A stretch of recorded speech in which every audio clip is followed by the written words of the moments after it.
Hey everybody, welcome back to Marriage Monday. We're so glad that you're here with us this evening. We're excited for this episode because this is one of our holiday special episodes. Yes. I don't know why it's special, but it is because we are special people and this is a special episode. Anyway, no, we're here in a little bit different change of scenery. We're at our in-laws' house, and so we're just going to hop on here and do a review of a couple of things. Last week we did the Enneagram. For the past 3 weeks we've done the Enneagram. Yep. And we talked about the different types, and we've kind of come out of a series of talking about the DISC assessment. We talked about our wonderful book where you're talking about either an artist or what was the other one? You're a dragon or warrior. A warrior. I don't know why I keep going back to dragon.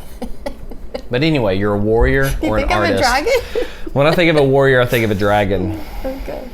I don't know why.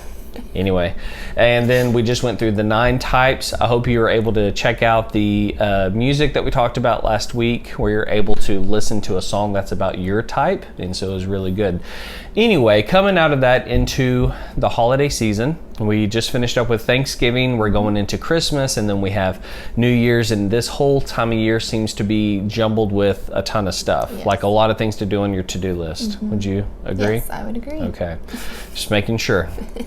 And so Ruth and I have our marriage figured out, and there's never any issues. There's totally never any conflict and stuff we ever have. And so just wanted to, what? Why are you smiling? It's so weird. And so we're just going to give this to y'all, you know, it's for you. It's not even for us. And so it's going to be perfect. No, these tools, you know, that we're about to tell you or things we want to talk about today is stuff that we've either gone through in the past week to 2 weeks or stuff that we may be going through in the next couple of weeks. And it's just kind of bringing our hearts and our minds back to like a ground zero, kind of centering yourself going into the holiday season. Mm-hmm. So there are 2 things we wanted to touch on today, and then it's something, it's like a tool that you can carry into this next week to next couple of weeks. Mm-hmm. So the first one we want to talk about is gratitude. So Ruth, tell us some things about gratitude we can talk about. So just coming out of Thanksgiving, going into Christmas, we just want to just give you guys an area to just talk about that with your spouse, mm-hmm. And also with your kids. And those of you that have kids, even if they're small, just being able to ask questions, and just to bring awareness to what Thanksgiving is, what it means to have gratitude in your heart, what that word even means, and just simple things like asking them, what does that mean to you? What does thankfulness mean to you? What does gratitude mean to you? What does enough mean to you? And giving them the opportunity to talk and open up, and like we told our kids, if there's no wrong or right answer, just like, what do you think it means? And they'll look at you like you're crazy sometimes because they're like, okay, is this like a trick question or something like that? But no, with this one here, what Ruth's talking about, and I want you to go over some of the questions you can ask, because even as of last night, when we're laying down with Micaiah, our oldest daughter, we're able to tell her or ask her a question. She's almost 9 years old, mm-hmm. and so she's able to articulate a little bit better, able to critically think, which is good. And so we asked her this question. What was the question you asked her? I said, what does it mean to have enough? And she just looks at me and said, what are you saying, my room's too junky? No. I have no ulterior motive, Kaya. I just need to know, what does it mean to you to have enough? What does it mean to not have enough? Yeah. And what does it mean to be lacking? And it's just, our kids are growing up way different than what we did. Yeah. And sometimes they don't get to experience lack like I think they should. When you don't have enough, it puts something in your heart. I don't know, I just need to lack. Ruth's the one that wants to like go in their room, take something out and throw it in the fireplace. Now you can experience lack. No, but it's really good what she did when she was going over these questions with Micaiah last night, and then when Ruth came to us, because over the past month to 2 months, even longer than that, Ruth and I have come together, you know, just driving from different places, you know, some small talk, and we said, are we teaching our kids the right things with, mm-hmm. you know, being thankful or showing a heart of gratitude? Are we spoiling them? You know, I think we all ask ourselves these questions because we're trying to do the best we can to raise our families in a godly way. And so we start questioning these things. Okay, are we showing them the right path? Am I teaching them the right stuff about, the things that they own? And so this question came up. She said, I have these really good questions, these tools to ask, about a heart of gratitude. So when she asked this one, I thought, okay, this is great for our family, but then Ruth and I were talking, this is also great for us as a married couple. Okay, so how much is enough? Is enough for me, or am I placing my heart where it shouldn't be? Is the love that we have between each other, is that enough, or do I have to have extracurricular things? Do I have to have social media? Do I have to have this in order for it to be enough? So and a lot of times when you're lacking in your relationship here or your relationship here, that you try to put things that shouldn't be in those places and fill it with things and fill it with sale items, the new tech thing that comes out. Like you try to put those things in there, and as adults we do that. And just being aware that there is that, and like not to place other things or have things that hold your heart or like that instant gratification that you get from like a sale item. I mean, you use that example. So, with all the sales and stuff going on around the holidays right now, are you finding your fulfillment in that stuff rather than finding your fulfillment in Christ and finding fulfillment inside of your marriage, a godly marriage? So how much is enough? So what were the other questions? That was all that I had. Well, there's another one you asked. How much is enough? And then where do things come from? Oh, yes. Just teaching them. I forgot about that. I'm sorry. Sorry. This is another good question. Yeah, where do things come from, and how did you get that new jacket that you just got, or whatever it is that they just bought? Where did that come from? And they don't understand that we work for the money that we have, and so it's somebody slaved over something, their time or something, to have the money that took to buy those things. And so just helping them to understand where things come from, where the money comes from, that we buy groceries, that we buy the things that they have, it comes because we put hard work in. Which works easier with the younger ones. So like with our youngest, who is 2, about to be 3, and with our 6-year-old, we're able to tell him, okay, so where do you think that came from? Or if you see something and it's not from, you've got to be really careful, because we don't want to go into what we call the orphan mentality, where you're trying to make them feel like they're not good enough or they have to perform. You never want to go from that angle. Even with adults, you never want to go from that angle. But with a heart of gratitude, you want to say, okay, William, so I see that you're eating that taco there, or whatever, something as goofy as that. And you can say, so where did that come from? And then you get down to the basis of, well, this is something that somebody had to work hard for, that had to provide. In order for you to have a heart of thankfulness, you need to think, okay, this came from somebody's hard work. So the whole reason we're doing this is really good, because we just came out of Thanksgiving, we're going into Christmas, and these are just some things that you might go over with your family and go over with yourselves inside of your marriage. Are we thankful? Do we have a heart of gratitude? Do we understand, where this stuff is coming from, and how much is enough?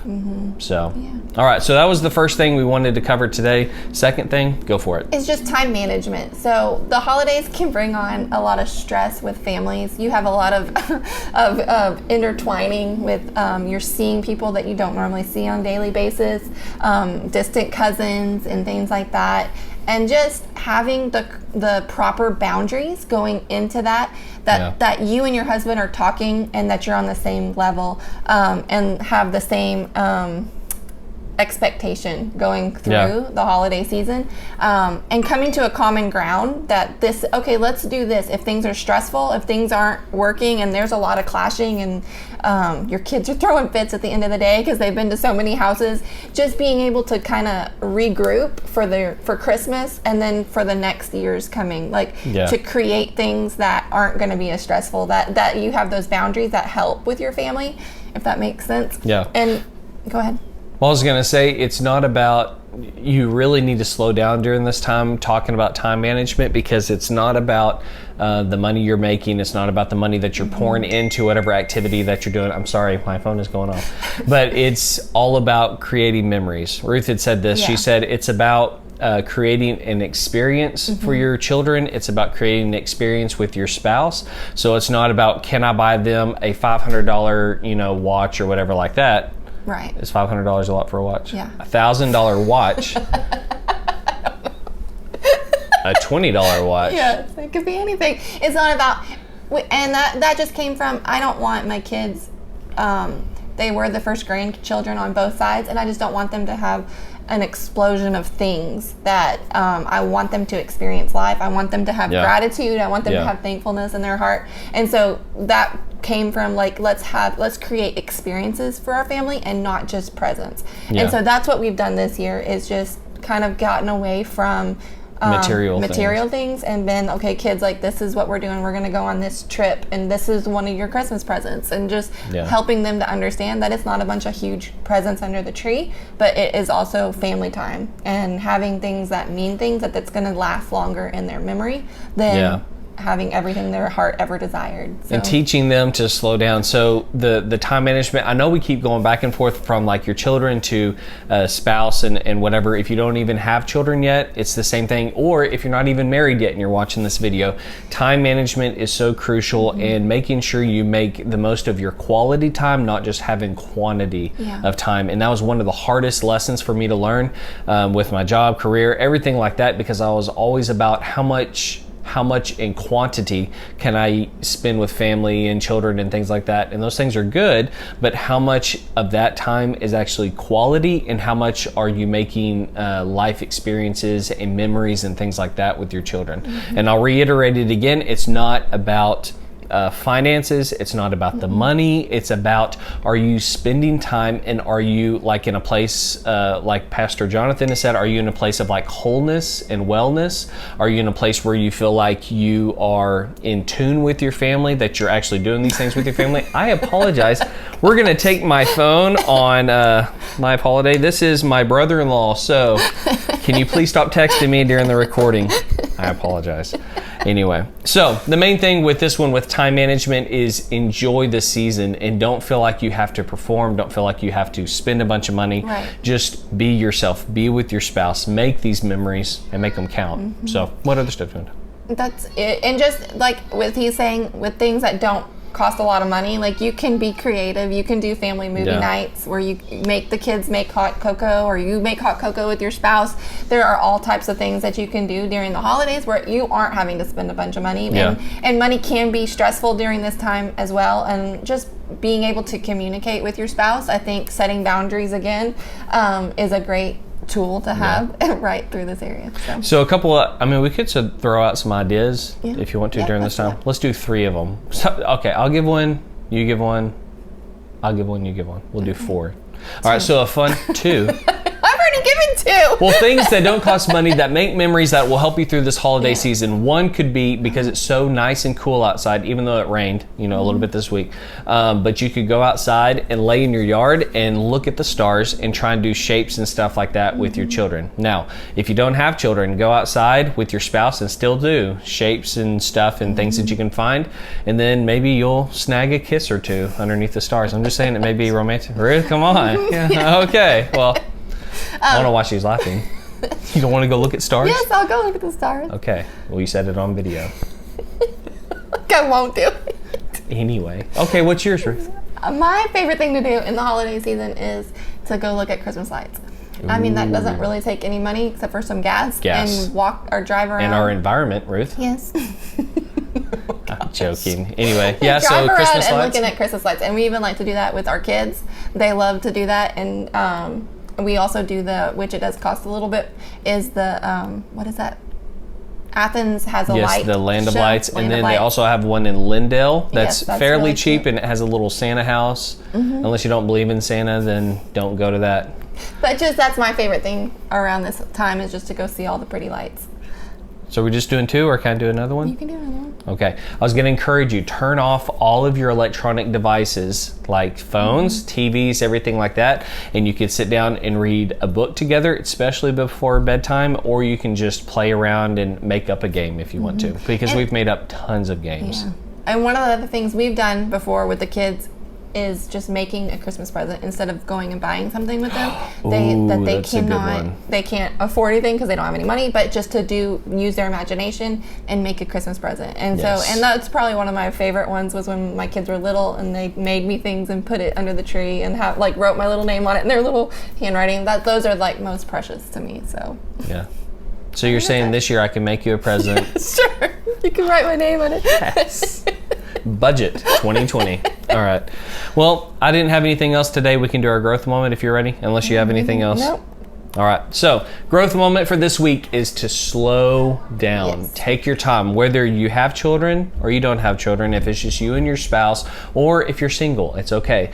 The point is to slow down, enjoy this time, spend more time with the Holy Spirit, and be like, listen, I just want to take time, be in this season while I'm here and not be thinking about the next thing. Always just be in the moment. Take your time, love on Him, and go from there. Do you have anything else? All right, so slowing down for the holidays. Now, this is episode 29. Next week is going to be episode 30. It's going to be our final episode for the year. We're going to do something special next week, so make sure you don't miss it. We're going to do a couple of things planning for the next year. And then we're going to take a quick break and then come back jam-packed for 2021. So anyway, as always, we love you. God bless you. We'll see you next week. Bye.